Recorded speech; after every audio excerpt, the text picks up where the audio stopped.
Hit that like button and hit that subscribe button, and welcome back to another episode of Walking and Talking and Ride and Slide with your boy, Courtney P. You do not have to kill yourself. Start out walking 5 to 10 minutes in your neighborhood and work your way up. So YouTube, so Birmingham, your boy Courtney P wants to try to put a positive spin on this Coach Robinson, Coach Deion Sanders situation. Obviously, if you're a sports fan, you know by now about, the disconnect they had after Jackson State beat Alabama State last week. And for you guys that are not football fans, Coach Deion Sanders is the coach of Jackson State University. And for you guys that are not football fans, Coach Robinson is the coach of Alabama State University. Now, after the game, Jackson State won the game. Coach Deion Sanders tried to shake Coach Robinson's hand, and Coach Robinson basically kind of shoved Deion Sanders away after he also tried to hug him, including, shaking the hand. Now, this has been a very, controversial topic. A lot of people have chosen sides.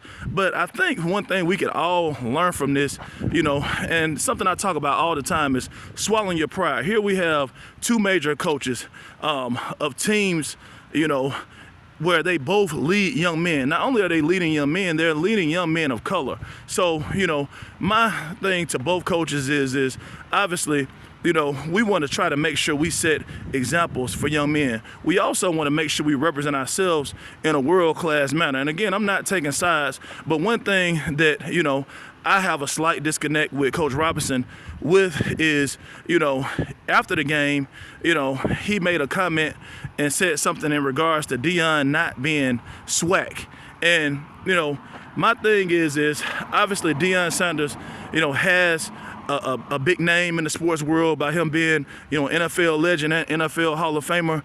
But, just in the last 2 years, he has brought a lot to SWAC universities, including having an NFL combine where, players, of black colleges can actually show their skills in front of NFL scouts.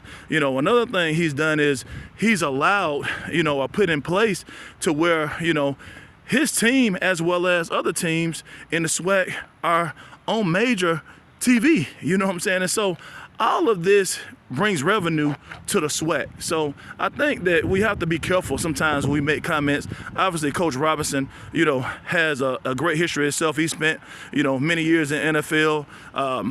Basically from everything I hear about him, as a man, he's a strong-minded person. And, I don't know what type of disconnect they had prior to the game or, what created all of this. But I just think as men, and specifically men of color, and yes, I am talking up to my men of color, I think that, sometimes we really have to swallow our pride. Although, Coach Robinson has a deep SWAC background, being a SWAC player and also being a SWAC coach, I don't think he should discount what Deion Sanders has done, and I look at that with anybody. I could live in Alabama today and move to Georgia, or Hawaii tomorrow. If I'm able to move to that neighborhood and make an impact in a positive way, why does it matter, about where I'm from or what necessarily my background is? And so I think that, Deion Sanders in the 2 years, he has contributed a lot to the SWAC. Obviously, in the many years as a player, probably as an NFL player, as well as a coach, Coach Robinson has done his part as well. So hopefully, going forward, not just these two men, but all of us men of color will represent our color as well as our culture and our country in a better, standing. So like I say all the time, we're going to keep it positive. We're going to keep it pushing. We're making allies over enemies again and again and again. Thanks for walking and talking and riding and sliding with your boy, the voice of the people, the voice of Birmingham, the voice of the South, with your boy, Courtney P.